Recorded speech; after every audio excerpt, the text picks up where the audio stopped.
All right. Here we go. So.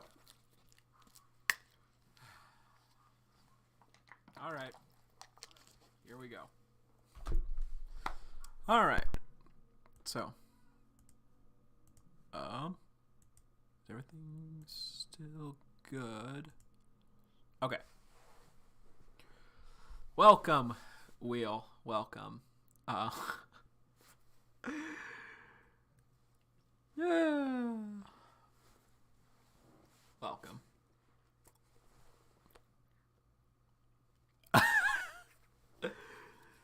Welcome to On Wheel. I'm not sure of this, but I am a man of my word, and I want to keep my promises to you guys. So welcome animation.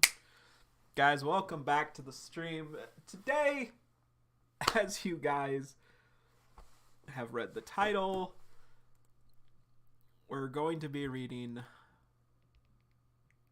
John X Remi, also known as Jemmy Fanfiction. Dwan, I said I threw this idea out a while ago, and chat requested it last week. Since we're on a break, since Unordinary's on a break right now, I just thought, well, if we have nothing else to do, I guess we could finally do the Jemmy stream. And so that's why we're here. That's why we're here now. That's what it boils down to.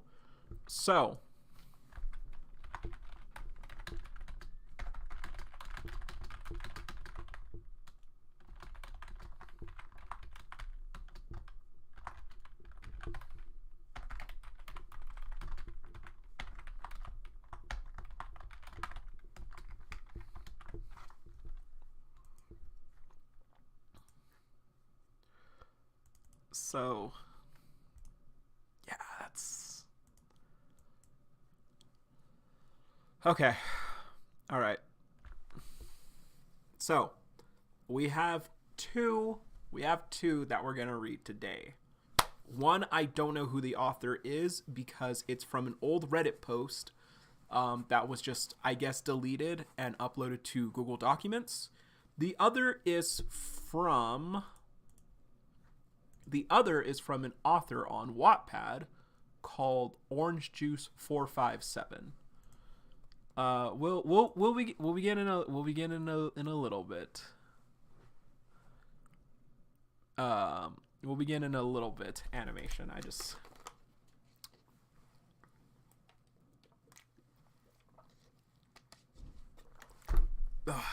can't believe I'm gonna do this.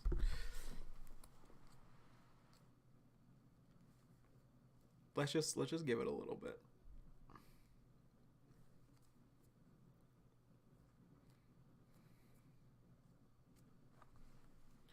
But one thing I do want to touch on. Is something I received in the mail. This right here. This is something that I knew I was getting. This is something I was aware of. However, the handling of its delivery was really poorly managed. The handling of this product itself, I feel, was very, very poorly managed. But this was delivered to me yesterday. All Amazon packages, anything I've ordered recently that I knew was being delivered at some point in this week, I already received. So I came home and I just said, I saw this there and I'm like, that's weird. I didn't order anything.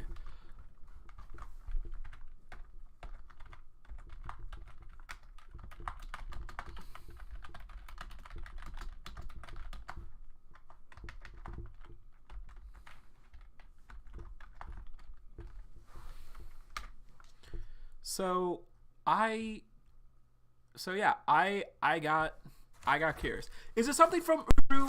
Yes, but technically no. Or technically yes, but no. This is not from Uru. This is a product for Unordinary that Uru has promoted and Uru, I think, maybe worked on or collaborated with. But I came home yesterday. I'm clearly not going to show my information. What can I show? Okay. But this is something I just saw when I got home, and it felt empty. It felt like there wasn't anything in it. And I just kind of looked at it, and I honestly thought for a second, I thought for a good minute, like, this just reminds me so much of that scene in The Batman where Alfred is going through mail. He opens it and realizes, oh snap, this is a bomb. I'm gonna die, and chucks it. So I messaged my brother, who I just left, who I had just gotten home from. I messaged, I was at his house. That's not important. I messaged him like, hey, there's something at my place delivered that I don't remember ordering. If I get Alfreded like in the Batman, remember me fondly. So I opened it, and it looks like it's empty. It looks empty. I like open it. I'm ready to like chuck it, but I peep inside a little bit more and see what's inside. Now, I'm sure you're very curious as to what's inside, aren't you? And I promise I'm not trying to stall. We are, well, no, I am stalling, but I'm not trying to stall because fanfiction's not happening. We're going to read fanfiction tonight. I promise you guys that. I specifically put this on my desk because I wanted to talk about it. Anyway, I'm sure you want to know what's inside. But again, the delivery of this is so weirdly managed. It has my delivery information, which I'm obviously not going to show on screen, but I thought possibly maybe this was some package from work. It has the person who sent it has a similar name to the CEO of the company that I work at. It's from an area of the country that I feel like I could reasonably assume, okay, maybe this is something for work. It's from this family, and it's from the East Coast, where the company also originated from. But not only that, for some reason, for some ungodly reason, let me just absolutely make sure. It says Disneyland on it. Hold up, let me. Okay. Just really want to make sure you can't see any of my information. I think I should be good. For some reason, it says Disneyland. It says Disneyland. So I'm thinking, like, I've never been to Florida. I couldn't have possibly gotten anything from Disneyland. I don't know what's happening. Did I somehow win tickets to Disney World? I don't know what's happening. I don't know what's going on with this package. The more and more I look at this, the weirder it looks. And so then I open it inside. And what is inside? We will finally get to that, like I promised. But what is inside? Let me pull something up real quick.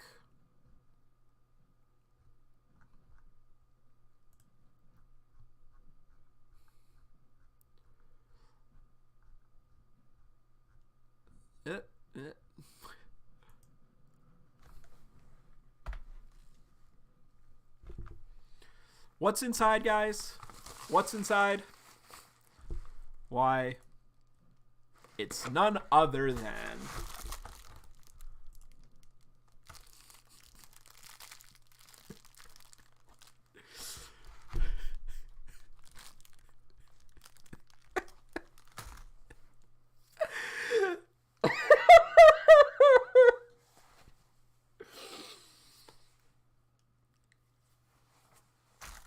It's none other.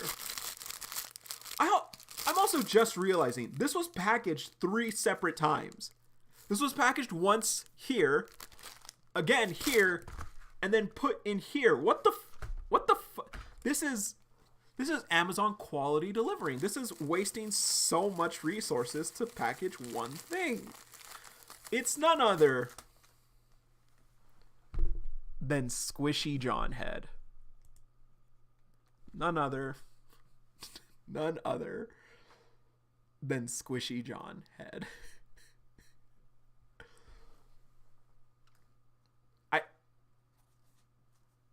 I don't know. I don't know why this is a thing. Who wanted this?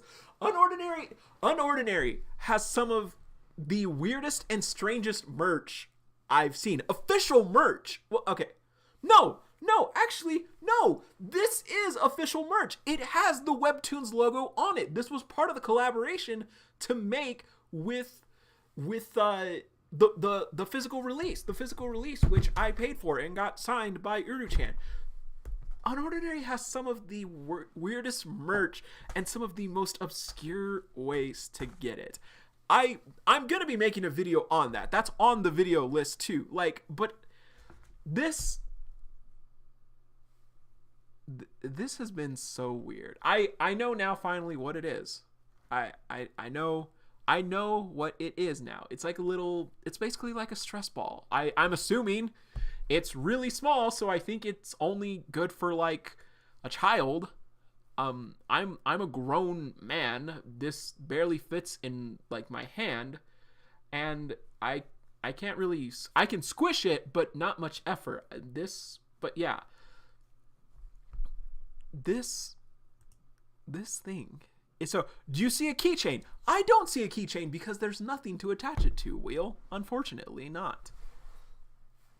But like, I do also want to say, Uru herself has a lot of cool merch. I'm not trying to shit on the stuff that Uru makes. I guess I am kind of shitting on some unordinary merch. But the stuff that Uru makes herself is really cool. I really like the calendars that she prints out every year. I like the print. I love the prints and everything. I like the keychain. She clearly puts effort into the products that she makes. But some of the other stuff is really, really weird. Like, you can't make this up. It's literally advertised as this exclusive John Head. Why is there an asterisk?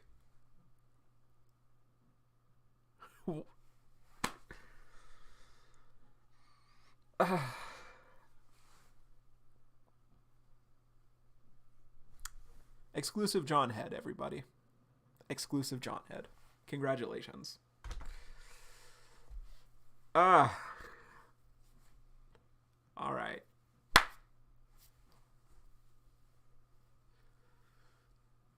Wait. Oh! That's cool, actually. Looking over this, I knew I saw this expression from John before. I knew, wait a minute, I've seen John make that face before. With that dumb little smile, the one eye closed and everything, winking at the audience. I've seen this expression before. And this is actually a pretty cool detail, I will admit. So, Wheel, I guess it would have been. However, this was not exclusive to any one business. I pre-ordered my copies from Barnes and Nobles. That was the site that Uru herself had recommended. But all you had to do, as per the tweet, she said you had to submit your receipt, just a copy of it. I just literally took a screenshot that said, "Hey, here's my receipt. If you need any other information, please let me know." And I filled out the form from here, and so as far as I'm aware, you got this no matter where you purchased it, or where you pre-ordered it, so long as you showed them your receipt. I'm also pretty sure I didn't get any kind of confirmation code from them or anything. But but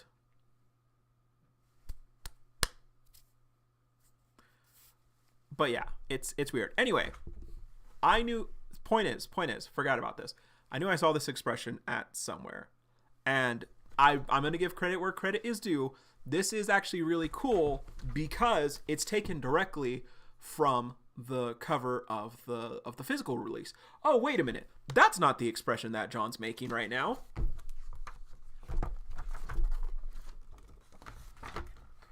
This is the expression that John's making. In the hardcover release of it, that is the expression that John is making in this little thing. Is it even facing the same way? It is. It's literally like a shot for shot. So, you know what? That's actually a really cool detail. Congratulations. Thank you.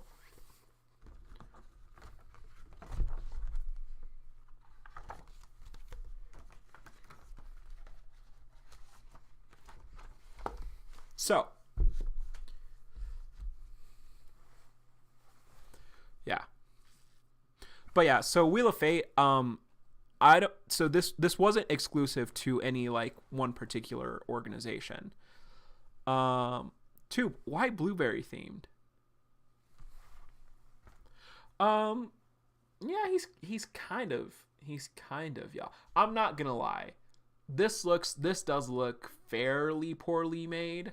It is interesting, but some of the colors on it definitely have like mashed or like merged like blech, into like the skin.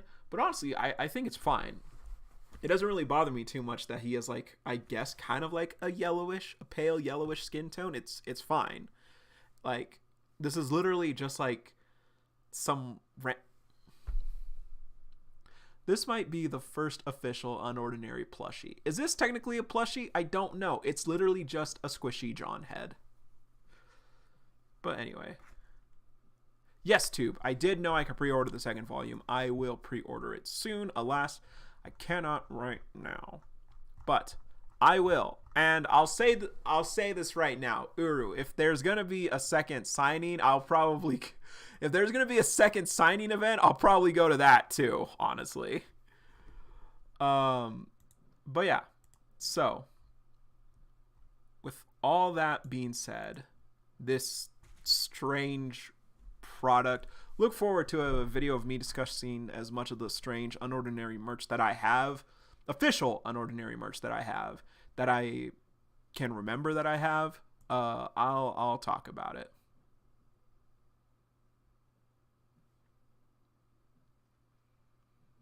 Well, his body was purple.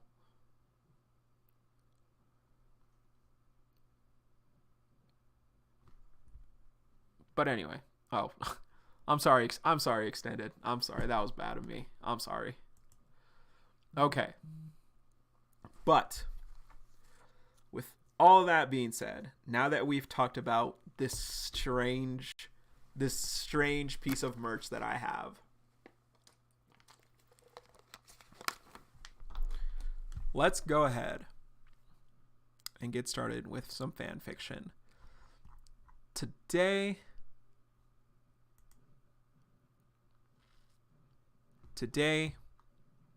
we're going to be reading Unordinary fan fiction.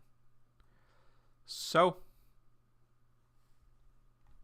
we're going to be starting with the Google Doc first. This one, I guess, is called Unordinary Alternative. And according to the Reddit comment that I found about this page, let's see. I should still have it. Yes. Okay, hold up. I'm going to open everything in incognito mode just so I don't dox myself by mistake. But hold up.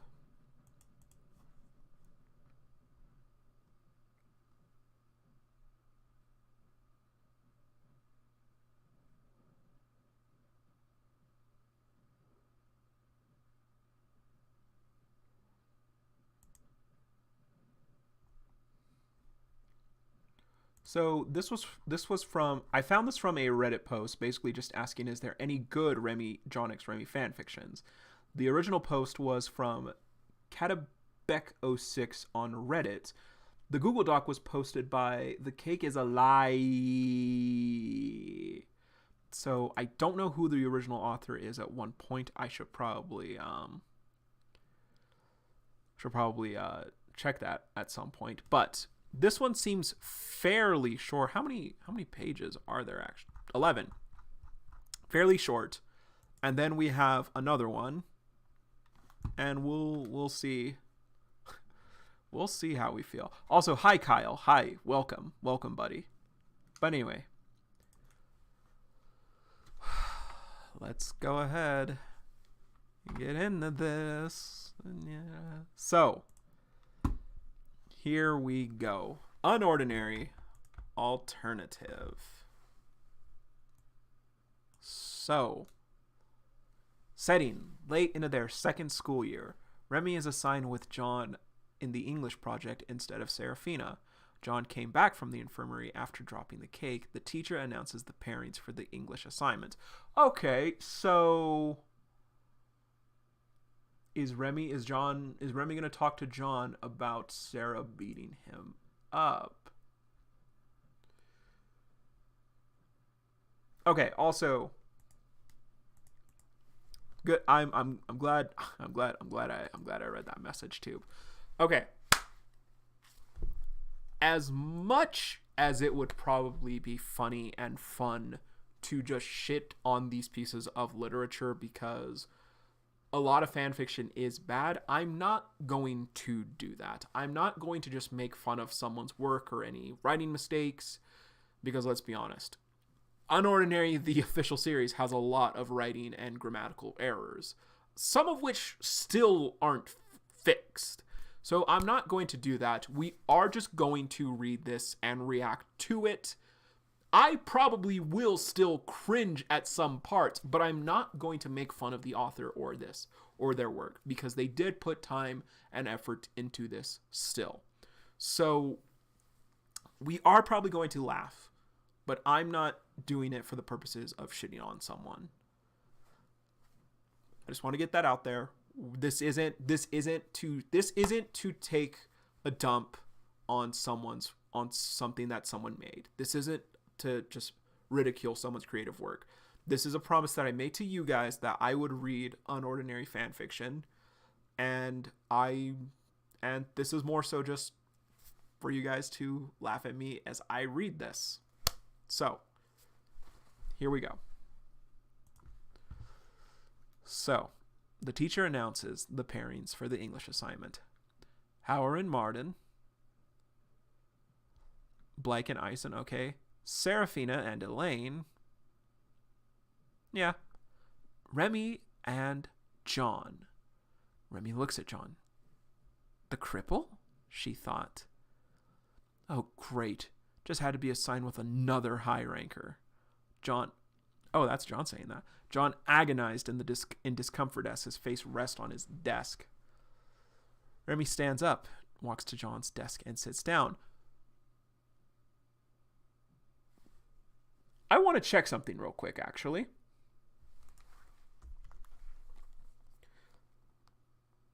Because I think in the original, I'm pretty sure Uru just cut to John sitting at Sarah's desk.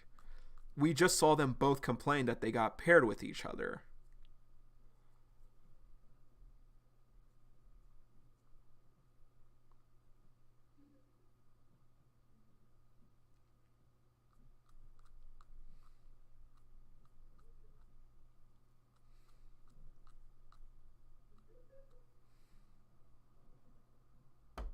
Yep. Okay. Okay, yeah. Yeah. Okay. Let's get back to it. That is what happened. They both kind of just sulked, and then John was at her desk.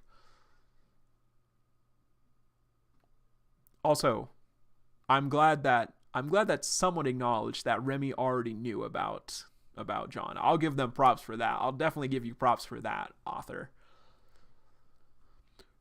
So, Remi's standing up and walking to John's desk. I feel like that's pretty in character for Remi, actually. I don't know. Extended. I'm built different. I eat carrots. And sits down. All right, let's do our best and work together on this. Remi shouted in a peppy tone. John was set slightly aback. This is the first time a high ranker didn't discriminate him based off of his ability. Okay. That's fairly in character for John. Class ended. They head towards the library. What books should we choose? I thought the books got assigned. Were they allowed to pick them?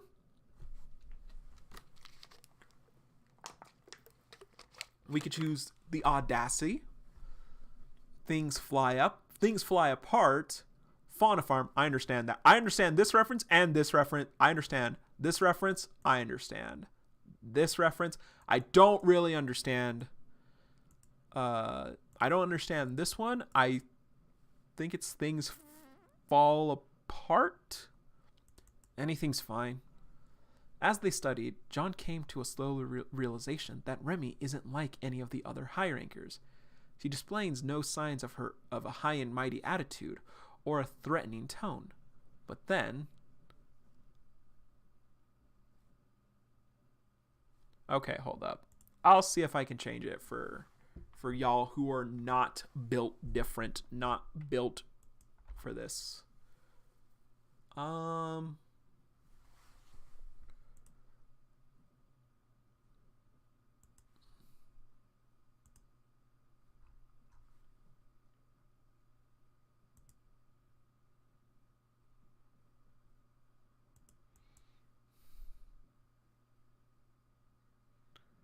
Wait a minute. Let me check something.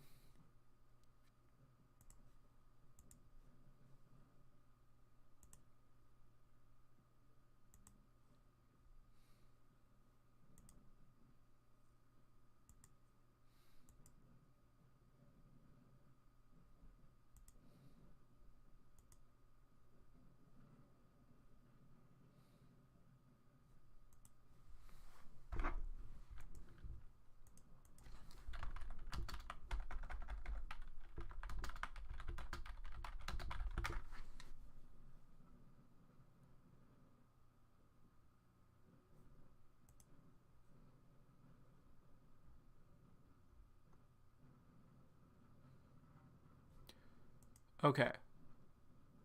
I guess you can't change it without plugins.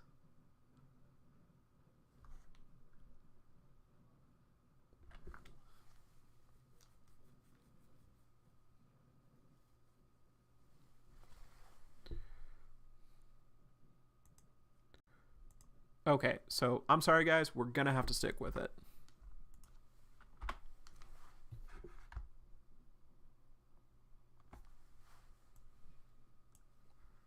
Okay, but then Remi glanced at John's paper for a moment. I think you need to edit a bunch of things. Let me help you. Okay. All right. That's a good way. That's actually a good way to do it. A sudden wave of horrific nostalgia quickly flushed through John's mind. No! He slapped away the pencil from her hand. The librarian responded with a hush. An awkward atmosphere arose between them within the silence. John realized what he had just done and attempted to choose his words carefully, thinking he might get sent to the infirmary again. I'm sorry. It's fine, Remi calmly said as she held her throbbing hand. You look like you had a pretty awful day. It was pretty noticeable to Remi that John was beaten badly from the bandages around his head. The only thing that's not in character for Remi is that she's not horribly oblivious right now. But, well, since you stirred up this much trouble, what happened? I don't really want to talk about it. Let's just work on the project. No. Even for injuries in the school, it looked like you were run over. Who did this to you? John slightly hesitated before formulating the words. Serafina. Remi was visibly in dismay. She wanted my slice of cake, but I didn't want to give it to her. Then she tried to threaten me, so I dropped it. And then John had a slightly hopeless reminiscing look mixed in with anger. She beat me to a fucking pulp. Okay. They're also doing the censoring. Remi's chair creaked back as she stood up. Her head bleakly facing down and hands slightly chilled from the words uttered from John. Something's not right. That isn't like her. Remi started walking away from the desk. John called for her. Where are you going? To Serafina to make her apologize. Royals shouldn't act like this. That isn't who we're supposed to be. Just as Remi was about to reach the halls, John placed his hand on her shoulder. Stop. I don't want to drag you into my problems. Although it would feel pretty nice to get an apology. I get broken bones every week. It sucks. But it's not like I'm expecting people like her to say sorry. Remi looked back to John with an aghast expression. You what? Serafina, may I speak with you for a moment? Serafina's eyes met with hers in a listless but piercing glare. She glanced to her side and saw the resident cripple that she just beat up this afternoon. Remi and Serafina walked away in a private conversation. Are you all right? I don't know who's saying that. Helpless to seeing Remi worry about her, she hints out the truth, thinking back at what she's done with her palm on her forehead. I'm not feeling that great right now. Serafina felt increasingly irritated for every sentence Remi says next, causing Remi to slightly tremble in fear. I know you might be stressed as of now, but that doesn't make what you did today right. We're supposed to be role models for... I get it! Serafina frustratingly shouts at her as she slams on the table trying to hold back her tears. Sarah was pretty emotional from that. Remi became increasingly concerned and scared for her mental state. Maybe we should try this another time, Remi said with an uncomfortable tone. Serafina quickly cools herself down right when Remi is about to turn her back and sighs as if she's about to pull her teeth out on what she's about to do. No. You're right. Let's get this over with. I can't believe I'm doing this, Serafina thought to herself as she walked with Remi down the halls. An unimaginable scene occurred in an empty stairwell at the end of Wallach Hall. John received a reluctant apology from a god.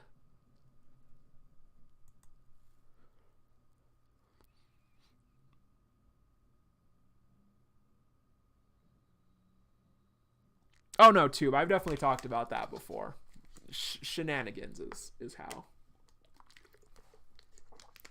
The next day.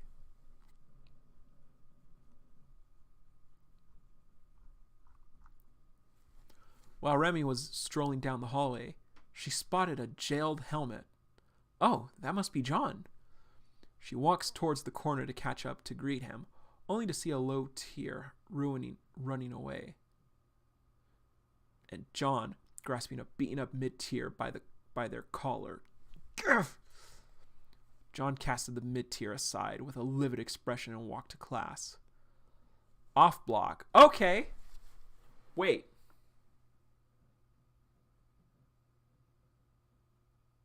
No, that's different. I don't think that ever happened back then. This is very reminiscent to like the Hauer stuff, or like the guy when John beat up. I think it was it Krolik he beat up? I think it was Krolik that he beat up like for like talking about the Deadpool for the superheroes. Anyway, point is, John showed off an exhausted expression after Remi told them about what she saw. Are you blind or something? There's hardly a day that I haven't been injured. I didn't realize that there was this much violence going on in the school.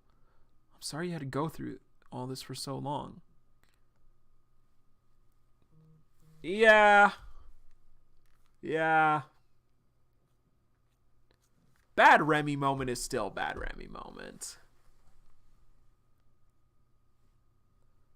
Remi, overcome by her conviction of keeping the school safe, directly assaulted John with her words. I'm going to do something about this. I promise. Later that day, Remi established a meeting between the strongest high rankers, Serafina, Arlo, Blake, Cecile, and Ison. Ooh, only one person missing, to discuss a way of fixing the imbalance of violence that's happening to the lower tiers. No, Cecile bluntly spoke. Arlo stayed silent, not wanting to say the hard truth. Remi tried to interject, but if we don't, this won't work. Do you even know the headaches your brother caused after he left? Remi stayed frustratingly silent. It was complete chaos.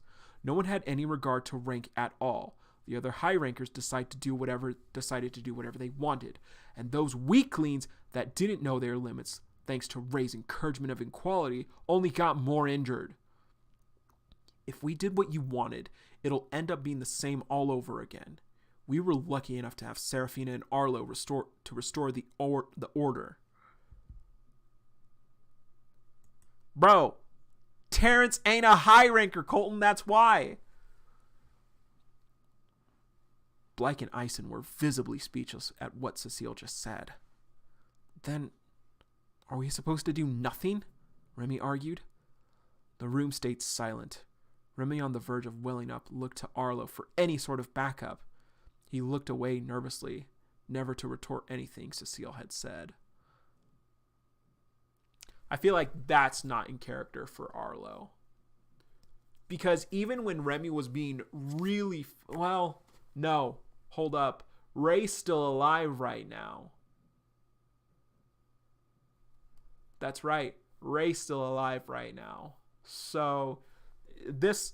Okay. I'll let it slide. No. Okay, look. Terrence was an elite tier, yes. But at school, he was literally just another low tier. He falsified those documents, bro. Anyway. Remi exits the room, frustrated, with Blake and Ison in tow. Blake tried to comfort her.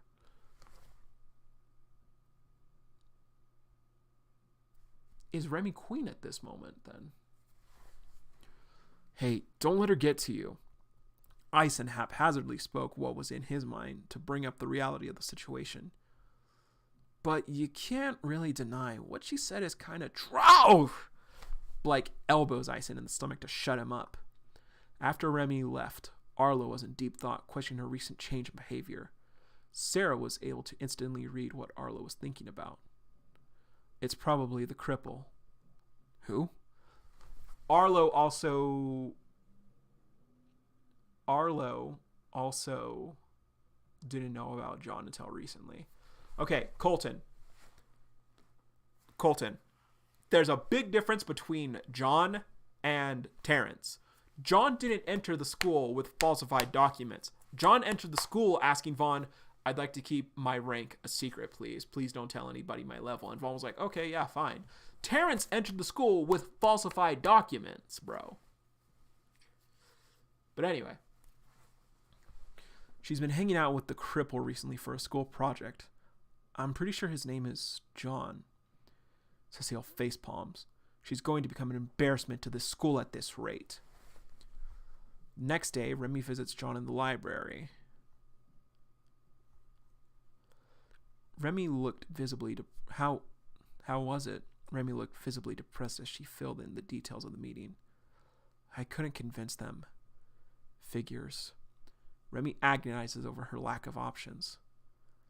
What am I supposed to do now? She says. She places her hands on her head. John stops writing and puts down his pencil. If the solution was that simple, I wouldn't be getting my ass... Why did you censor ass? That's weird. I wouldn't be getting my ass beat every day. There's a place where we could cool off for a bit if you want to go. I guess it wouldn't hurt. It's boba time! Boba time! John and Remi walk in front of a place called Woba Boba. They picked a seat by the window and looked through the menu. Have you ever had boba tea before? John asked. I don't think I have. This is gonna be. That's weird. If you use gonna, you don't need to. This is gonna be great. It'll be on me. An aura of enthusiasm emerged from John as he spoke. All right, I'll take your word for it.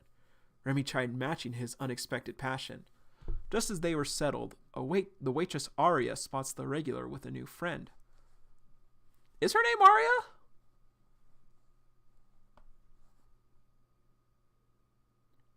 Honestly, this one feels fairly fine, honestly.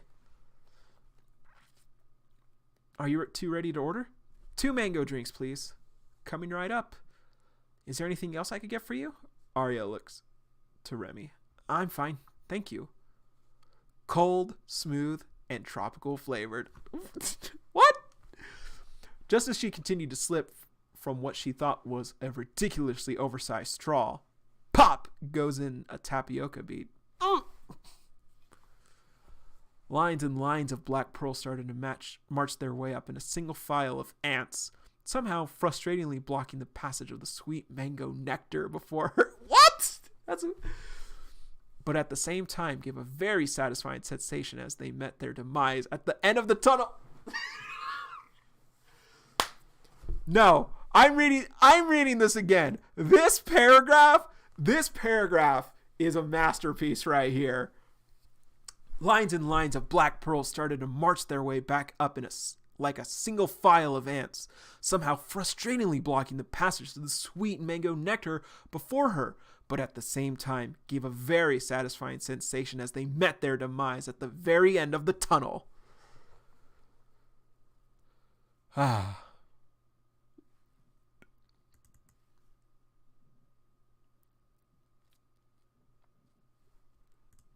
Remi held her free hand in a stop position. What? As she attempted to siphon off every last bit of boba until her breath gave out. Remi?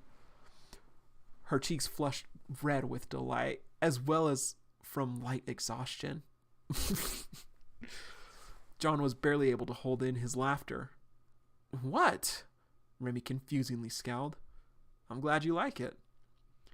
Minutes have passed in conversation.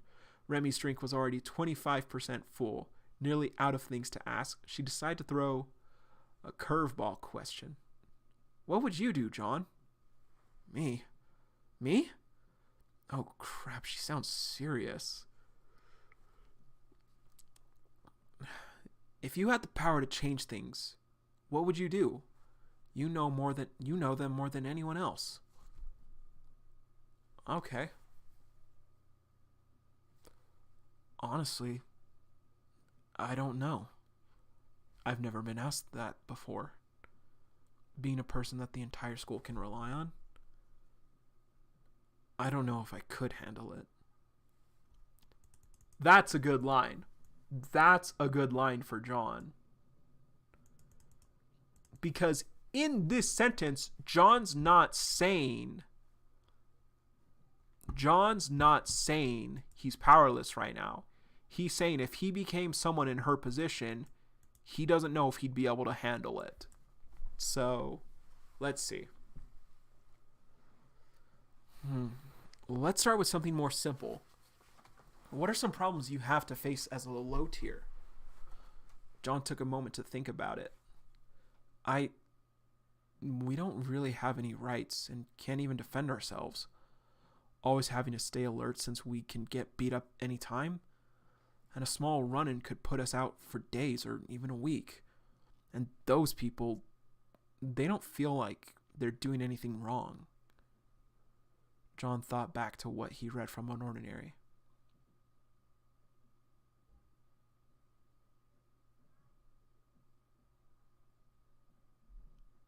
Oh, okay. This sentence was really confusing. I probably would do what your brother did, but it looks like that didn't work out in the long term. This sentence was really confusing because I thought he was talking about Ray being a vigilante. And I was like, wait, this is way back when. Ray hasn't died yet. But he's talking about... So it was said earlier, Remi filled him in on what was discussed at the meeting with the royals and everything. So, okay, that's actually a really good line. Because we've kind of seen it in current John, where like he learned about Ray and was kind of like, oh shit. Anyway, Remi tried to formulate a solution in her head. In the end, what keeps the cycle of violence are the students below us. I think this is Remi. Ray tried to make the low tiers get along with everyone else, but everyone was forced into it. John has only been stopping bullies because that's the best he can do in his... Oh, she's thinking this. John has only been stopping bullies because that's the best he can do with his current capability.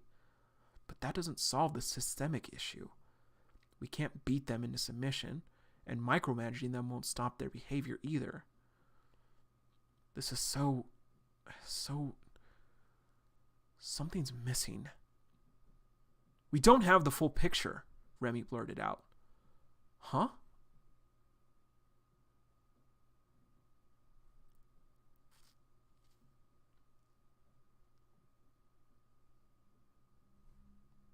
Yeah, the interview redone is really cool. I like how... Okay, I'm going to be honest. I really like how they're taking, like, current things that have happened in the story and kind of setting them up to be talked about way, way earlier before the story. In a flashback that we got to see that happened before the current events. So yeah, like the interview, and I feel like they've done like a fairly good job too with bringing it up naturally. So, we are almost done. Huh? We should talk to one of the... I swear to God, if Zeke shows up, I swear on these Tims.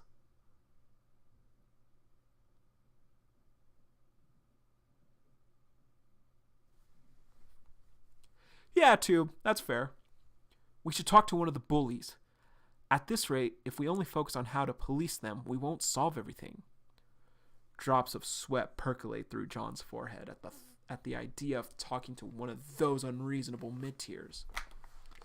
I don't know if that's a good idea. Leave it to me. You've already done so much. This is my responsibility.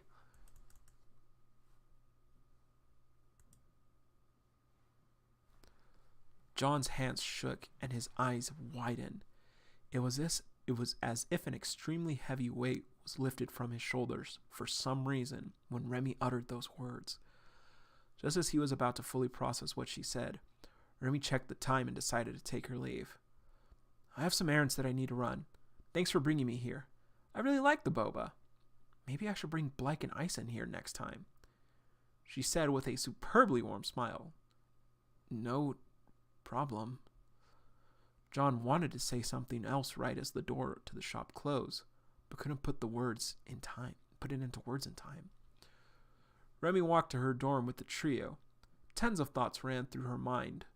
One included a specific line from John. We don't have any rights and we can't defend ourselves. Remi looked back into her memory and remembered how John was able to defeat a mid-tier with relatively ease a while back. Maybe Emmy. If he can't... Remi! Blythe called her name for the 5th time in succession and finally broke her train of thought. Are you all right? You've been out of it for the past few days. I have a lot on my mind right now. Was it about that meeting?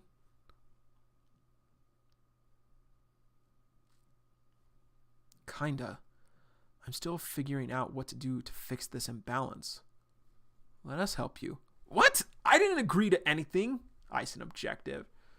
Yeah, Ison getting dragged into shit he doesn't want to do. That's par for the course. After returning to his home from the gym, John retired to his quarters. As he lay there on the foot of his bed, he thought about the things Remi said to him. What would you do, John? Leave it to me. This is my responsibility. John was finally able to figure out what he wanted to say back in Woba Boba. Remi. Oh, I thought he was gonna say. I thought he was gonna say Sarah's line that Remi's extraordinary. Anyway, he was reminded of witnessing the scene where an opposing figure of the superhero in a particular book saved the day yet again. But as the hero turned their face, you really aren't like anyone I've ever met. John saw her.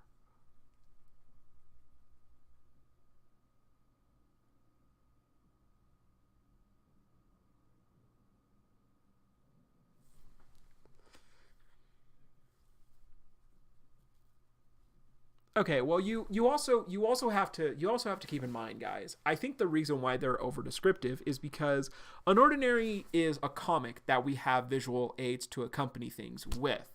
This is a text, so they do have to be a lot more descriptive.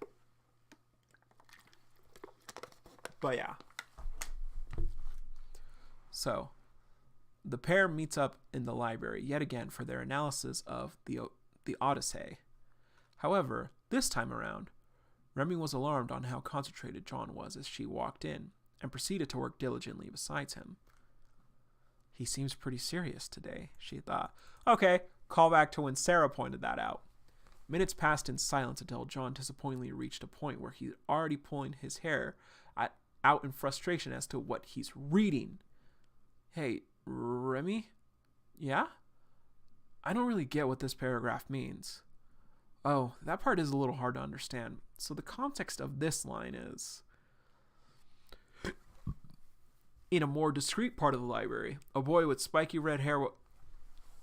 What do you mean a boy with spiky red hair? We know. Why would you say that? Why would you not just say Blake? With jealousy. Dude, stop being so salty and work on this. We barely have anything done. I'm not! Blake stops himself. The librarian was already on their heels with the scrunched brows.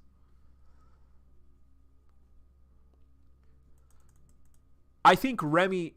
Okay. Not everyone's 100% perfect, Colton, but I think Remi still feels a bit like Remi. The conversation she's having with John is basically the conversation she had with Evie way back when. It's just happening longer now because they're in close proximity now.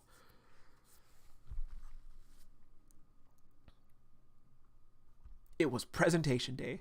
John was slightly nervous if his part would make the cut, but he had already put in far more effort than any of the assignments he'd done in the past combined.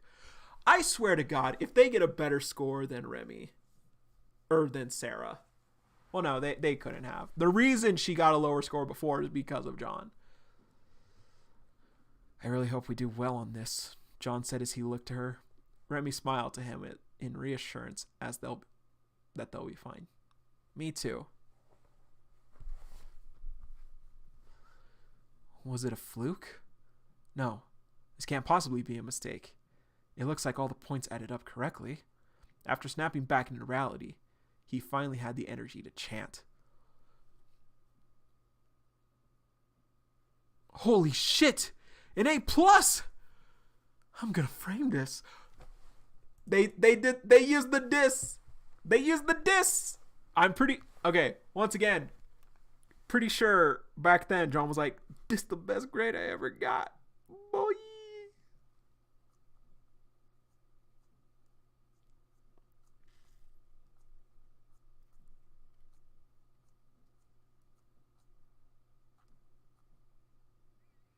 Yep, let's go. John felt as if he was blessed by the academic gods for his effort, with tears streaming down his cheeks. We did a lot better than I expected, Remi noted as she read through the grading rubric with her eyes in mild surprise. Right as John decides to call for celebration, Remi sets him aside. Do you have a minute? Sure.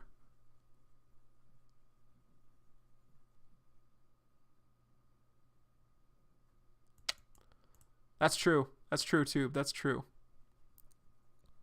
You want me to teach them how to fight? She nodded in her head, yes, with great enthusiasm. I don't know if I'm cut out for that. Isn't there someone stronger that can help you? I asked all the high rankers that know hand to hand, but they said they were all busy. 11th page. So we're at the end. Remi barraged John with a number of things she already planned out with Blake and Ison. There are several empty areas outside of the school that we can use for the training grounds, if we get the headmaster's permission. You won't be alone. I'll join in as support, and the schedule will be flexible. We can make flyers to advertise. I know a guy who can do that. Ison. Meanwhile, in the doors, Ison sneezes. Call back to John sneezing when Elaine said his name. All right, that's impressive. John nervously hesitated for quite a while. Asking to teach low tiers how to fight out of the blue has a lot of responsibility and time attached to it. He also hasn't really befriended any low tiers so far either, which is true, which makes the exchange of him advertising help kind of awkward. Remi finally noticed John's indecision and readjusted herself. Oh, I'm getting ahead of myself. Sorry about that. This must be a lot to take in. I need some time to think about it. Even if you don't accept, I'll keep trying to find another way.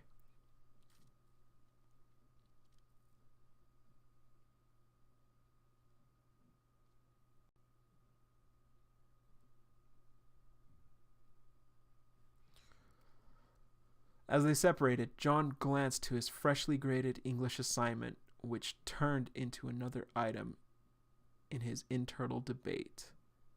He flashes back to a line Remi told him. If you had the power to change things, what would you do?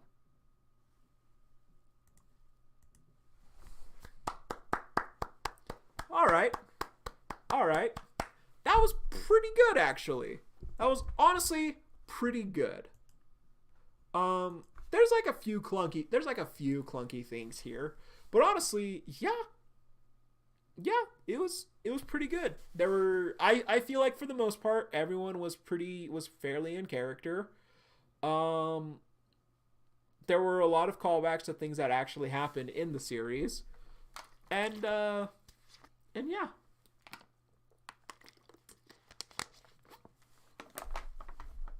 I do think it's weird. I do think it's a bit strange that, like, John tells Remi we don't have a safe space. And her immediate thought is like, oh, wait, John, what if you taught everyone how to fight? Also, wait a minute. Didn't she say, like, wait, violence isn't the answer? That's kind of weird, actually. But overall, yeah, it was fairly decent. It was pretty good. Congrats to the author. So, Jesus, we've already been going for an hour. Okay. Okay.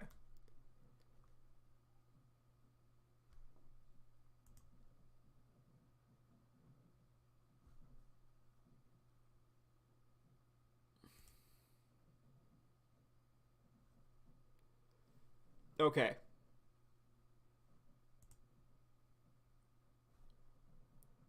So, apparently,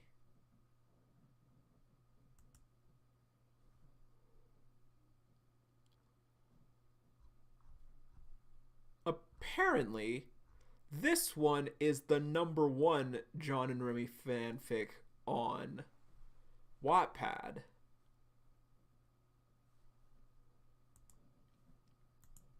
I didn't notice that at first.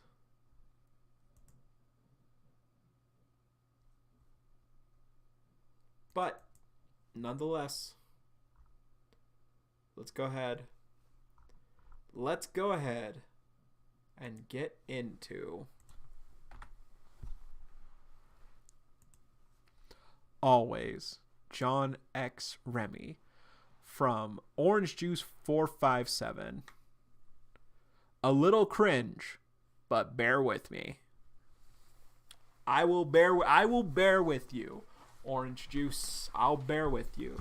Let's go ahead, start this up.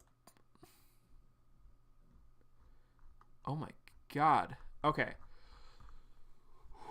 We'll probably go for 5-ish. I feel like 5 is a good number. Third person POV. Remi looked down at the paper. The names of the dead vigilantes stained with tears. Her brother was killed trying to help people, and these people were treating their death like jokes. She felt her ability activate as she burns the list, leaving a shred of paper with the name Ecstatic falling to the ground. Okay. Strong start. John wasn't feeling like listening to the teachers listening. That's a really weird juxtaposition. Okay. Yo, Remi's really torn up about people making fun of her brother or making light of her brother's death. Meanwhile, John does not want to pay attention in class and he wants to take a shit. Okay. John wasn't feeling like as soon as... Can I go to the bathroom? John asked, getting a death glare from his teacher. Fine, she said. John walked through the hallways as he just wanted to clear his head. He turned a corner to see a pink-haired girl holding a piece of paper.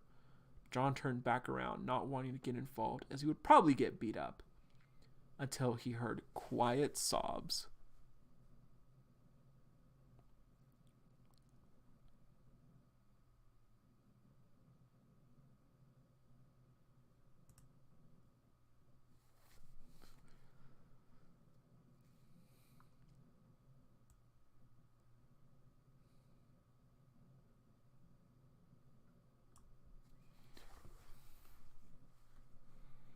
He turned around and stuck his head around the wall to look at the pink-haired girl. It was then that he recognized her as the queen of the school, Remi. Yeah, John knew about Remi.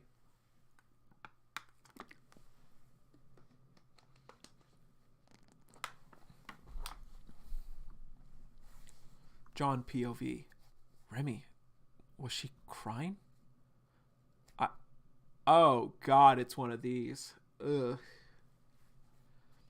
I looked at her and saw her activate her ability, burning the paper. As she turned a corner and was out of sight, I walked up to the shred left of the paper she was holding. It read Ecstatic. I heard about Ecstatic in the news yesterday. He was a vigilante who had been killed. But why would Remi care? I then remembered Ecstatic had a lightning ability. So did Remi. I had heard from people gossiping that Remi had been gone for a week for a family emergency. Remi must be related to Ecstatic. As I was piecing it together, I heard her voice shout, "Hey, cripple!"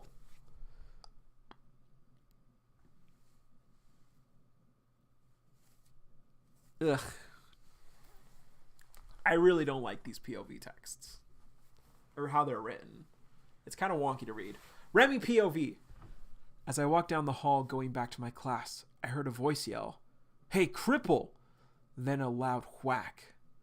I turned around the corner to see what the noise was. I saw a blonde kid that kind of looked like Arlo. Yeah. Howard. I saw a blonde kid that kind of looked like Arlo, but was much shorter, standing over a kid with black hair that was drenched in hair gel, who was sitting on the floor, a crater in the wall behind him, blood leaking out of his mouth. The black-haired kid began to speak. "What the fuck, Howard?" he yelled. The blonde kid, apparently named Howard's face turned from a smile to a pissed-off scowl.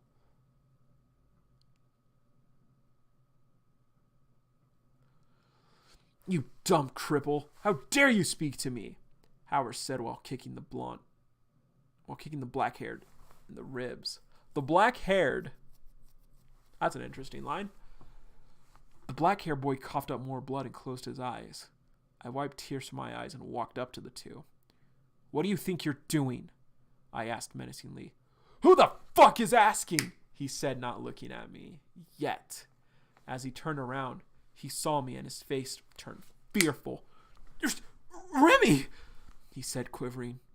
"Why did you do this to him?" I asked in the same menacing tone. "Damn, get him, Remi!" "Well, He's just... Well, he's just a cripple, and he needs to be put in his place.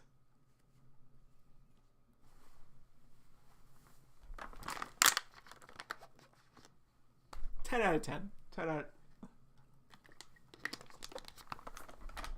Literally the most in-character person, I'm going to say, in the entire fanfic.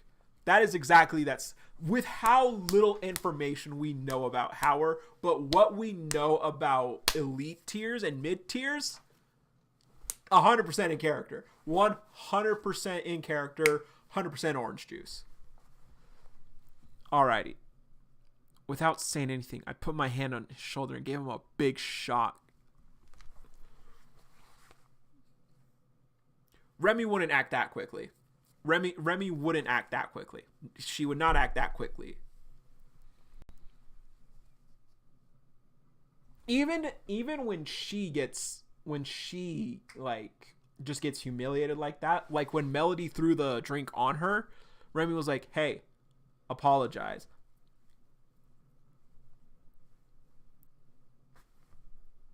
And even gave like multiple chances to like, "Hey, I'm still waiting for my apology." And it wasn't until like Melody herself retaliated that Remi was like, "Nope, you're weak, pathetic, get fucked, ratio." And yeah, did that. Anyway. "Oh! Why would you do that?" he asked. "If I see you doing something like this again, I'll send you to the fucking... No, this is not in character for Remi. "I'll send you to the fucking infirmary," I said, annoyed with how he couldn't understand why I would shock him. "Speaking of the infirmary," I said, walking over to the black hair boy. "I need to take him there," I said. I looked at Howard. Why are you still in my presence? Why are you talking? What is her fucking Remi? Why is Remi talking like Arlo or Zeke? He whimpered and ran away. I hoisted the black hair boy over my shoulders and took him to the infirmary. I made it to the infirmary and managed to open the door without dropping the boy. As I walked in, Doc looked at me, raised an eyebrow until he saw the boy. His face turned kind of scary as he walked over to us. What happened to John?" Doc asked. "Who?" I said, confused. "John? The boy behind you? The unconscious one?" he said. "Oh, so John was his name," I thought. Some mid-tier named Howard was beating him up," I said. Doc sighed. "Okay. But put him on that bed over there," he said in a tired tone.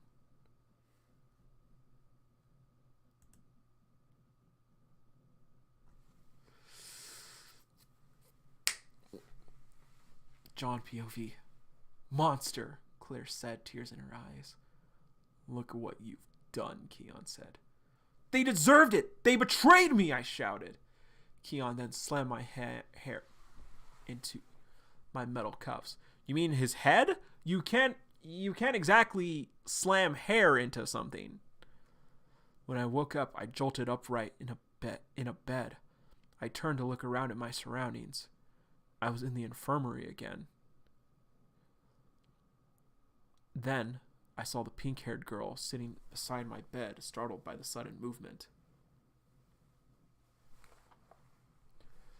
Why was Remi here? I thought. Remi? I said. "Yes, John?" "Why are you here?" I asked, trying not to sound rude. "Well, I saw you getting beat up, so I thought I'd help," Remi said. "Okay, then. Thanks," I said.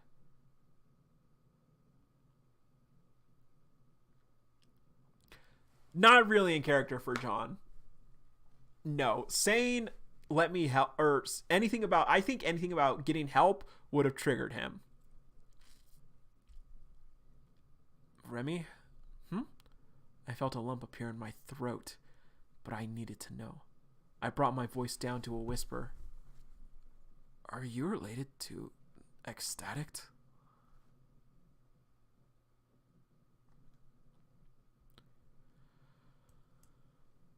We'll go for 3 more.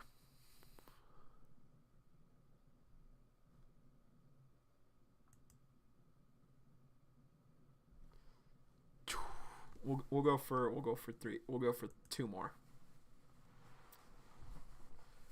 Remi POV. Are you related to Ecstatic? John asked me. My eyes widened. No? I said, sounding unsure. John looked at me and raised an eyebrow. I'm sorry if it's a sensitive subject, he said. I'll drop it. No, it's fine, I said. Ecstatic was my brother, Ray. I don't think that Remi would just drop that off the bat.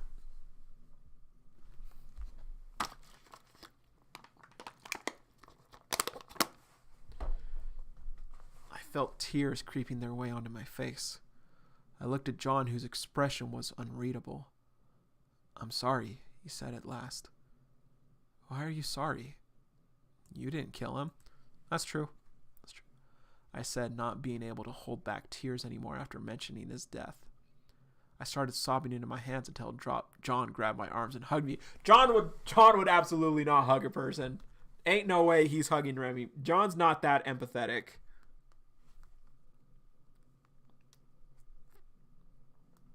It's unfortunate, but it's true.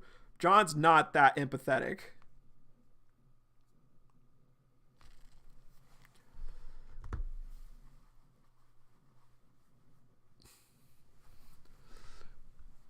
Did your brother become a vigilante because he read the book Unordinary? John asked me. Remi didn't know that! Wait a minute! Remi didn't know... I'm pulling up the receipts.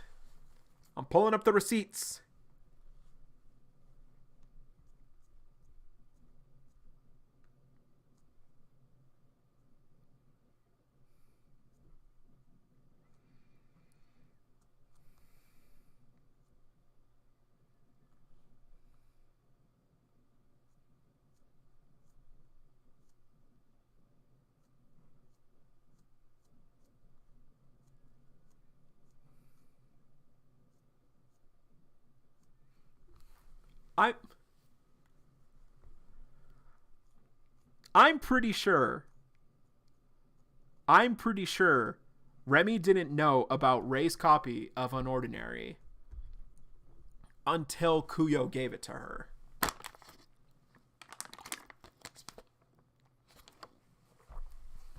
Also, welcome, Miriam.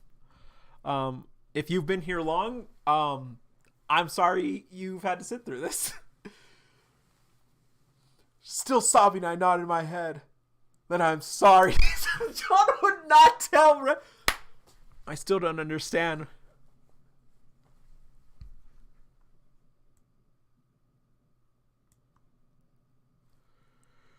I still don't understand why you are apologizing, I said, even more confused now. John sighed. My dad wrote on... When did this come out?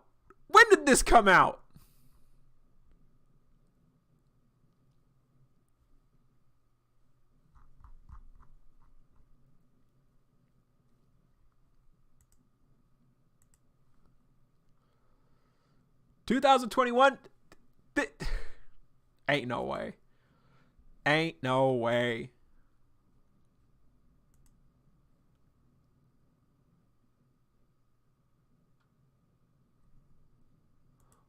Wait, this comment. Why are you sorry? You didn't kill him. Not gonna lie. You might have something to do. Not gonna lie, John. You might have something to do with the ability that... No!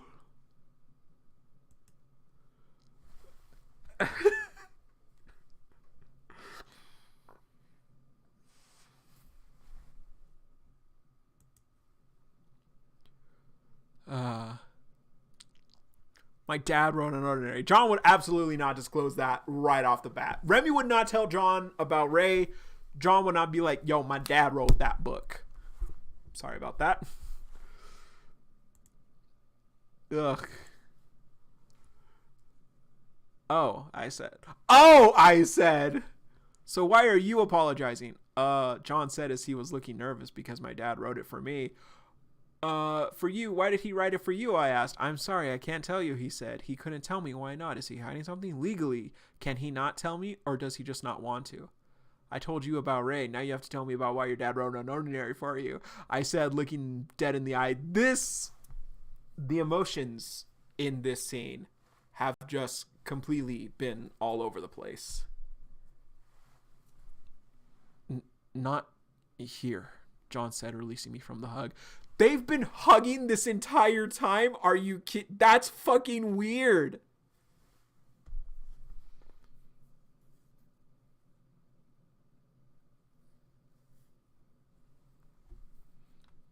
I looked up at John, who was genuinely scared. Are you okay? I asked him, raising an eyebrow. Yeah, John said.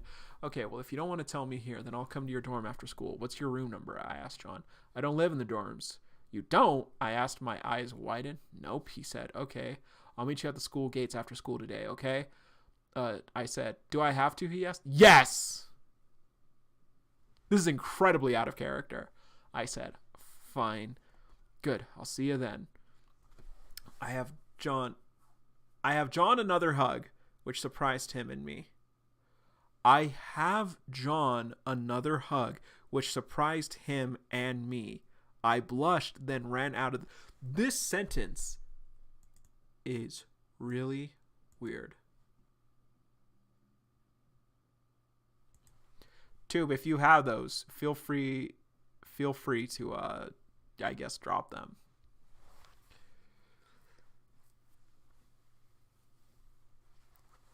Arlo POV. Oh, here we go. You're definitely handling...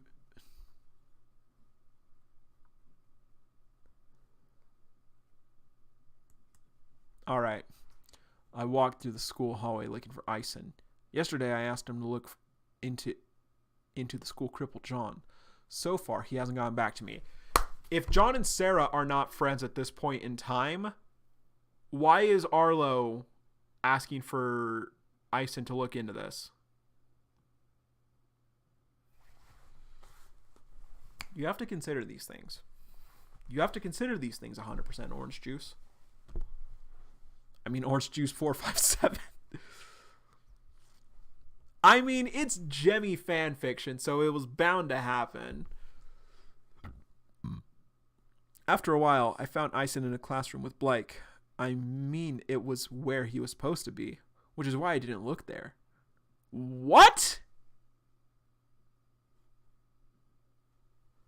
After a while, I found Ison in a classroom with Blake. I mean, it was where he was supposed to be, which is why I didn't look. I opened the door to the classroom and walked in. Arlo, the teacher said, do you need something? Yes, I need to speak with Ison. I don't think Arlo has the authority to just, well... Okay, no. I think Royals can, like, skip class whenever they want. I think they... No. Sarah can leave class whenever she wants because she's that good at school. Anyway, you need to speak with Ison. Fine, the teacher said. Ison, go. She said, looking at the orange and black-haired boy. Ison got up from his seat and followed me outside the classroom. Hey, Arlo, what you need?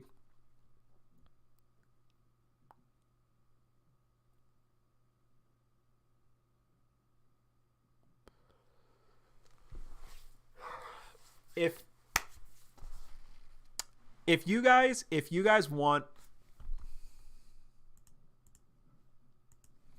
here's another promise.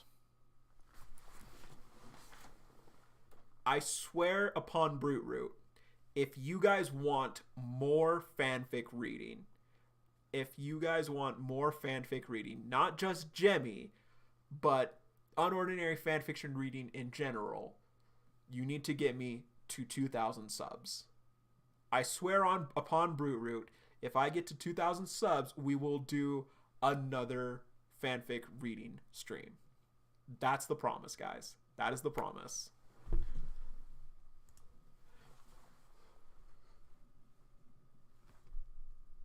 Okay.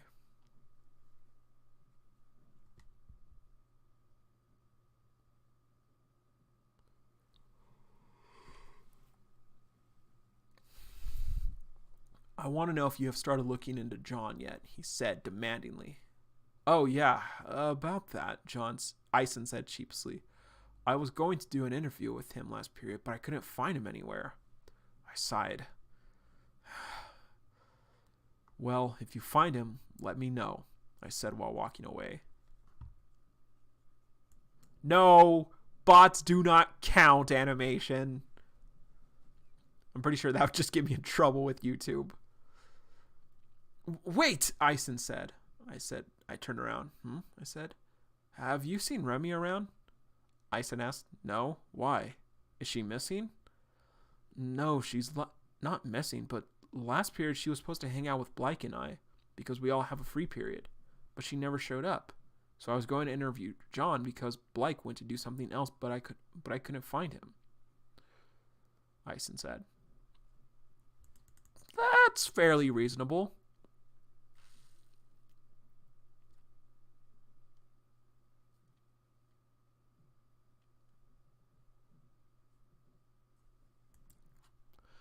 Huh. Okay, weird. I said. Well, if I see her, I'll tell you, I said to Ison. Okay, thanks. I'll do the same. Bye. Bye. Still Arlo POV. Still Arlo POV. I just wanted to do a transition.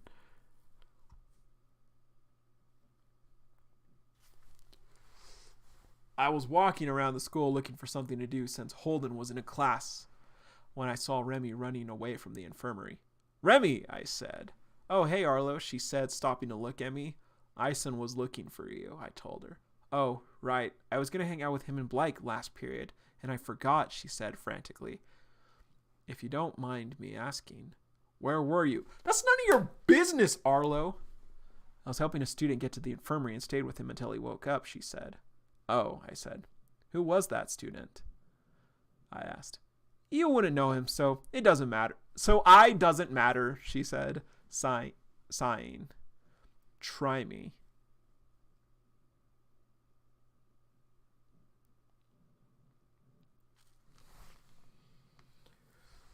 Okay, his name is John, she said. John? Why would Remi help a cripple, I thought to myself. You're right, I don't know him. I lied.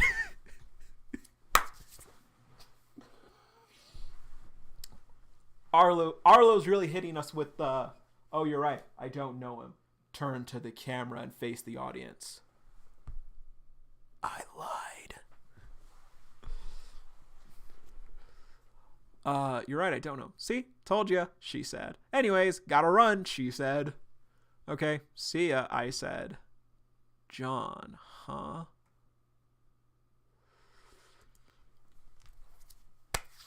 Ugh.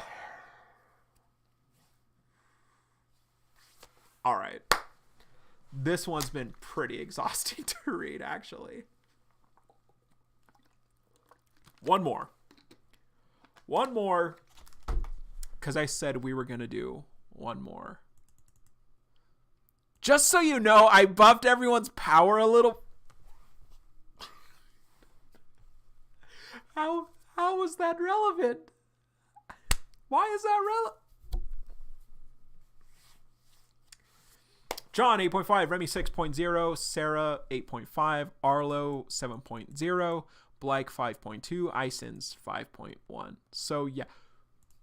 What are people saying? Buffed a little, bro. One whole point is an insane buff. 7.5. He's just said he buffed them. Idiot. For completing his OG level is 7.8, so it's a nerf if we follow your logic. What? I don't know what that means. Arlo. This number means nothing. Arlo's still fucked if he pulls what he did in the webtoon. This comment may be offensive, but you probably read the comment before you saw this. Arlo is fucked in general. Dude uses barriers, and the one thing about barriers is that they're only helpful when someone who can break them isn't present. Well, yeah. Why do you think he trained to the point that no one can break them? God tiers not included because of how rare they are. Stating from the webtoon, aren't cripples about as rare if not rarer than God tiers? Yes, that is true. Uru did confirm that.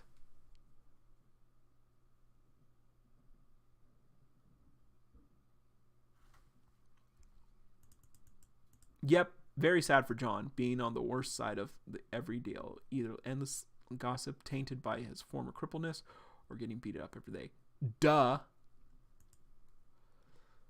All right. Okay. We're done. Okay. This is the last one. And after this, we're done. Third person. John was waiting outside the school gates for Remi when he was approached by Zeke. Hey, Johnny boy, Zeke said slyly. Zeke didn't know John at this point.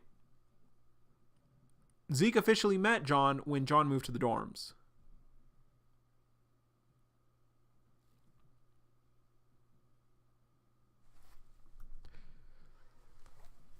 What do you want, Zeke? John said, irritated. Well, I just wanted to... Zeke was abruptly cut off by a voice behind him. Hey, John, Remi said, coming up from behind Zeke. Hello, Remi, John said. Remi, Zeke said. Yeah, something you need, Zeke? You need something, Zeke? Remi said, fully knowing that Zeke was terrified of her and the rest of the royals. Remi does not know this about Zeke. Remi did not know this about Zeke.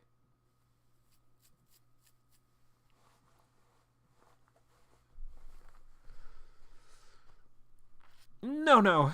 Okay then, Remi said. Zeke ran off and John and Remi made their way to John's apartment.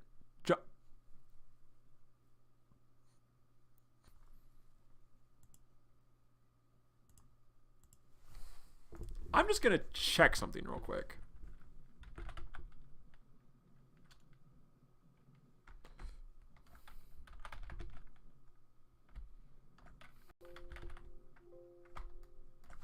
Okay. I think and hope we're good.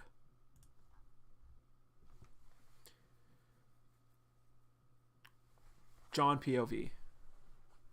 While me and Remi were walking to my apartment, I was trying to think of a way to explain my past without telling her too much. I still didn't completely trust her. Valid. Okay. Hey, John, Remi said. Yeah, I responded, looking down at her. You seemed uncomfortable or even scared when I asked why your dad wrote Unordinary for you. Are you going to be okay?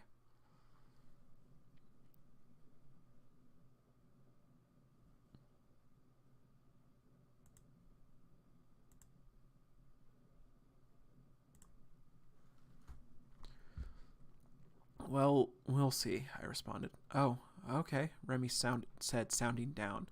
I looked down at her. She still seemed sad about earlier when we talked about her brother. Are you okay? I asked her, putting an emphasis on the you. Yes, that's why you capitalized the whole word you. That's the audience knows that there's emphasis there. She looked up at me with her big red... Guys, am I being too mean? I just realized I might be being mean to this fan fiction. Okay, I'm gonna stop. She looked up at me with her big red eyes. I blushed slightly looking at them. Yeah, I'm fine, she said. Okay then, I responded. When we finally made it to my apartment, I saw a figure standing at the door. A man, tall, red hair. Keon. Why is he here? What's going on? Why is he here?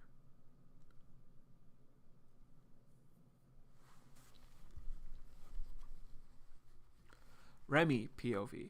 There was a man standing at the door of John's apartment. He was tall and had red hair. Not as red as Blake's, but still pretty red. That was unnecessary. I looked up at John to see if he knew this guy. By the looks By the looks of it, he did. John looked like he saw something traumatic happen right before his eyes. But once the red-haired man started to turn around, his face went back to normal. Just the two of them staring at each other until the red-haired man broke the silence. "John," he said. "Hey, Keon," John said. "Your father wanted someone to check up." I don't think that William knew Keon. "To see how you were doing," the red-haired man said. John turned to me and handed me a silver key. "Here, Remi, let yourself in," John said. "I want to talk with Keon alone for a minute," he said. "Okay," I said, confused. I walked past this Keon and let myself into John's apartment. John POV. "Keon, why are you here?" I asked him. "I don't know what you mean by that," Keon responded. "Come on, if Dad wanted to check up on me, he would call or come himself. He has no qualms dropping by unannounced." What does that mean? Has that happened before? Fine. "I came here to make sure nothing like the incident in New Boston happened," Keon said. "Why would you come to my house, and why not just ask the headmaster Vaughn?"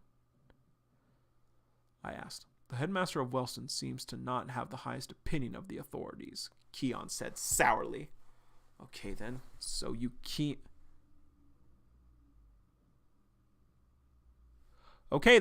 Keon wanted..."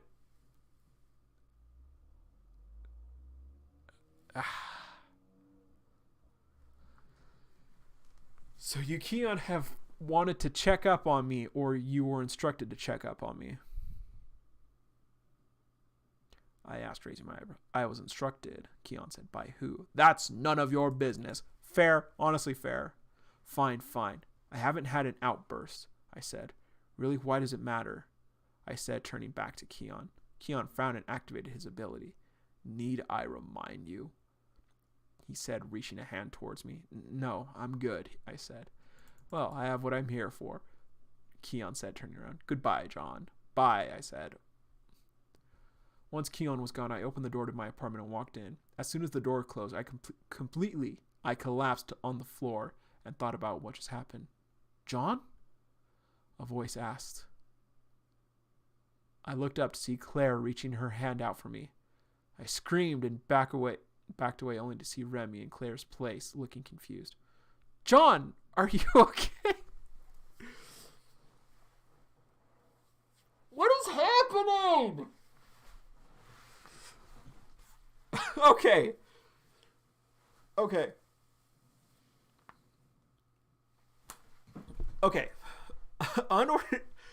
Unordinary alternate. Unordinary alternate kind of made me think, okay, maybe this isn't going to be so bad. Like, we'll just read it, This always is making me think of what I think fanfiction is like. What most people think fanfiction is like. John, are you okay? "Yeah, I'm fine. Sorry," I said, getting back on my feet. "It's fine." "What do you mean it's fine, Remi?"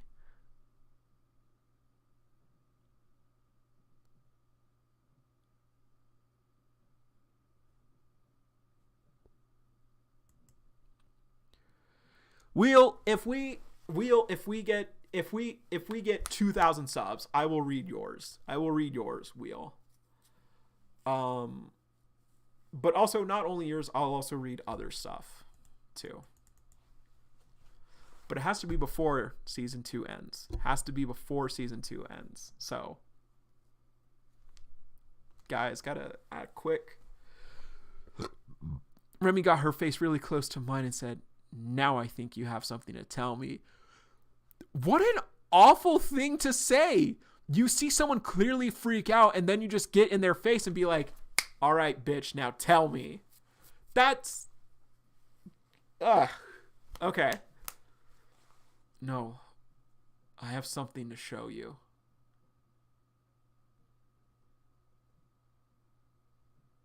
As she pulled her face away, I noticed she was blushing, and then I realized I was blushing too.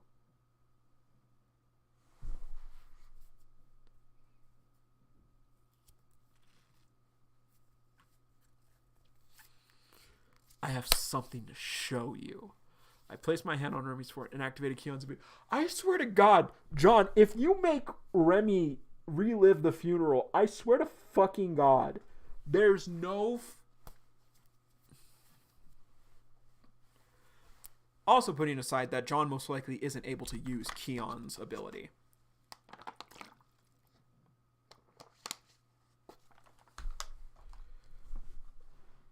Remi POV. John placed his hand on my forehead and his eyes glowed gold. I thought he was a cripple. I thought he was a cripple.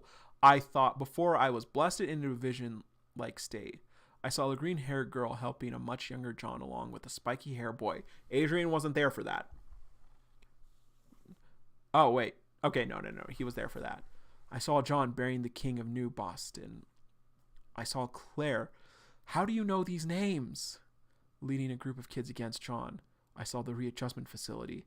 Keon. The 3 months of torture and conditioning he went through. I saw everything.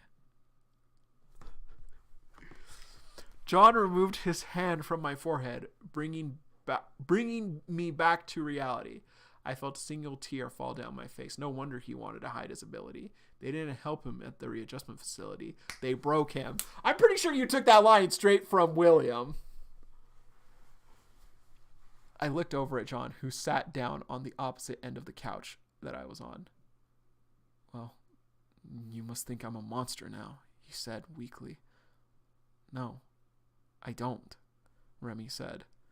My eyes widened. You don't? I asked, surprised.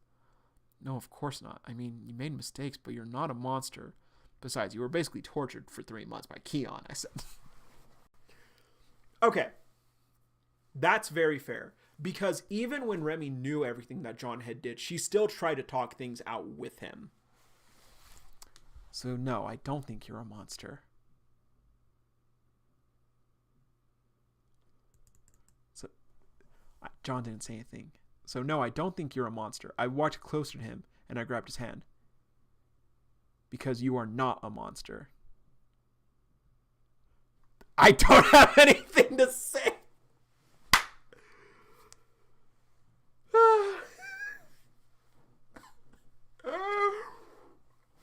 Oh.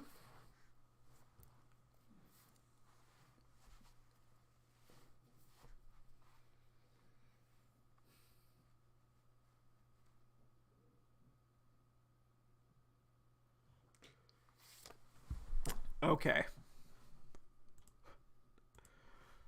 Okay.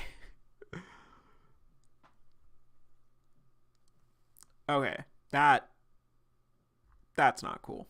The first comment is literally someone just saying shit.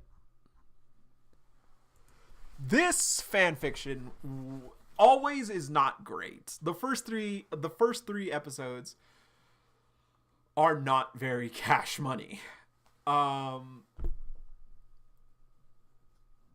But there are also a lot of grammatical errors in this episode.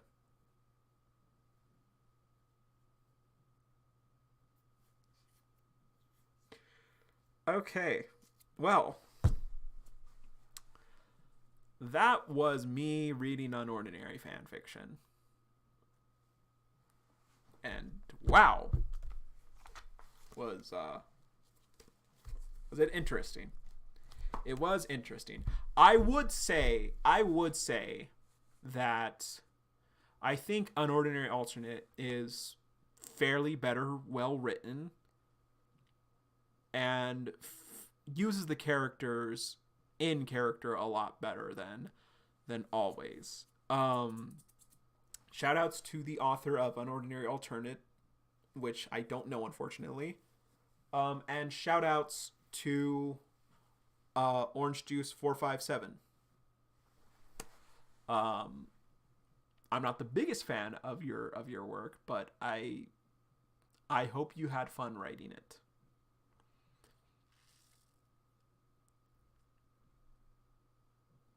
Ugh. Anyway, that will be it for tonight, guys. Question of the day: what was your favorite part? What was your favorite part of this because oh boy, it was great. Good times had by all. I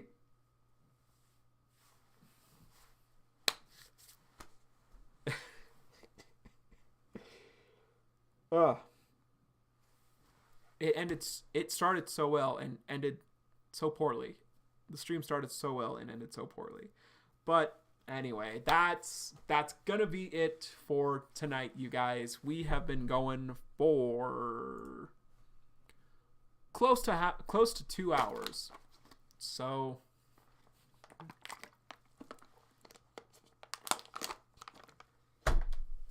jeez. Wow. So yeah, if you guys want more unordinary fan fiction, you need to get me to 2,000 subs by the end of season 2. We got time. But that is my requirement that I am making. And to be fair to you guys, let's just scroll through chat real quick. I will try to write down these fan fictions that you guys have listed here. But please comment down below where the rest of them are. And I don't mean in the live chat, because I don't know if the live chat will save. I mean comment down below in the comments of this stream once we finish up here. That way I can make sure to try and find these fanfics and locate them if we do end up getting there. So yeah, this has been Reading Unordinary Fanfiction, and it was actually pretty fun, guys. So I hope you guys enjoyed it. I will say these definitely were not the worst things that I've ever read. Like I said, the first one was pretty good, honestly. I would say it was a 7 out of 10 for Unordinary Alternate. And I would say Always right now is like a 4, honestly. But Orange Juice, I hope you're doing good. I hope you're doing good, Orange Juice. But yeah, so let's see. What have you guys suggested?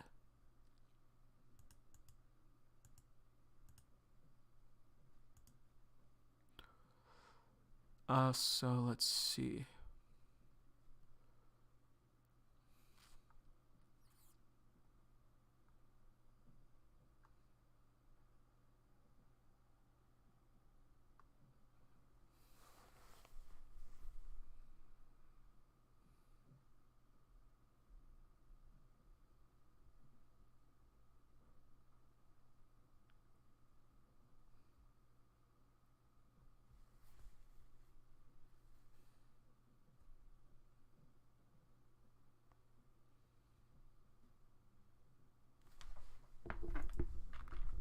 Okay, so Shattered, IIRC,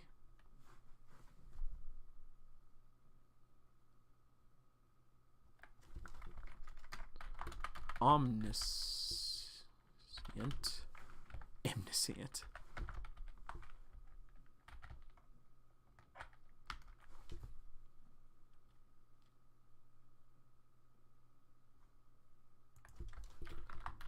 Thin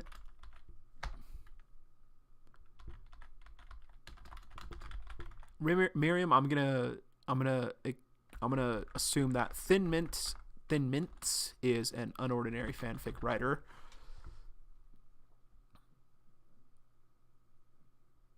Uneven balance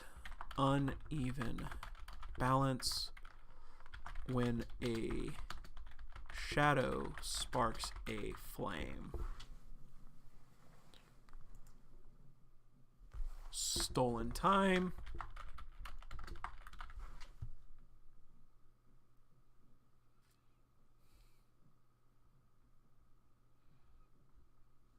and then Wheel of Fate fic.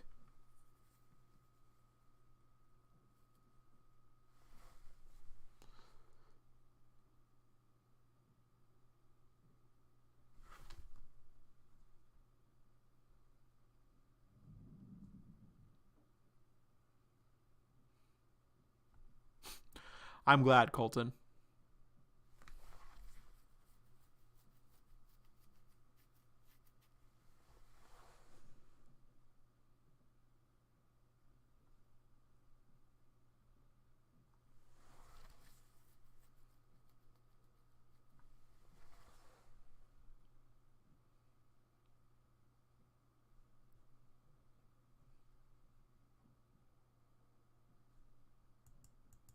All right. Okay.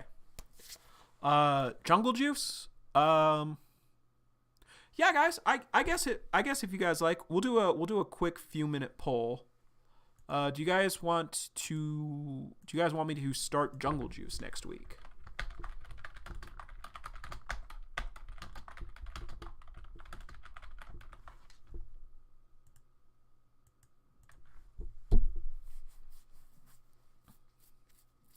So quick poll. I'll let this go for a few minutes. I actually have to go to the bathroom, so I will let it run while I'm there. So root manage the stream.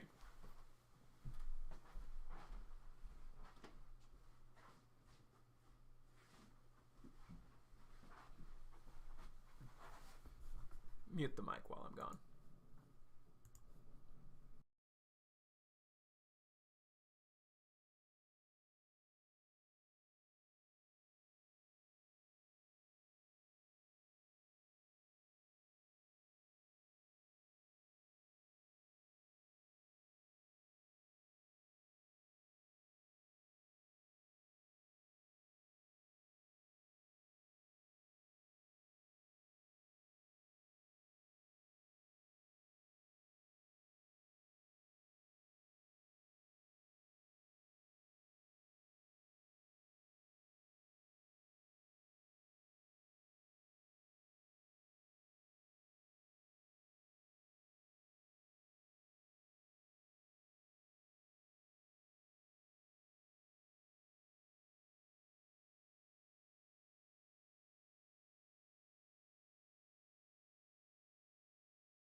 Why did I say things while I was off screen like you guys could hear me? You clearly could not.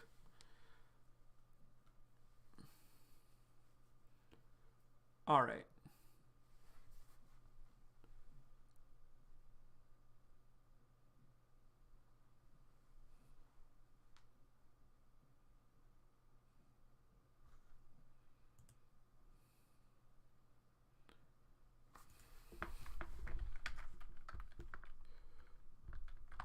The Tempest of Destiny. Okay. And we'll just go ahead and the poll. And yeah, I guess we're reading Jungle Juice next week. Okay. Well, this has been an interesting stream. But yeah. Glad you guys were here for it. I hope you enjoyed it, and I definitely look forward to doing more crazy things for you guys. But if you want more unordinary fan fiction, 2,000 subs is the requirement. So spread the word, tell your friends, smash that like button.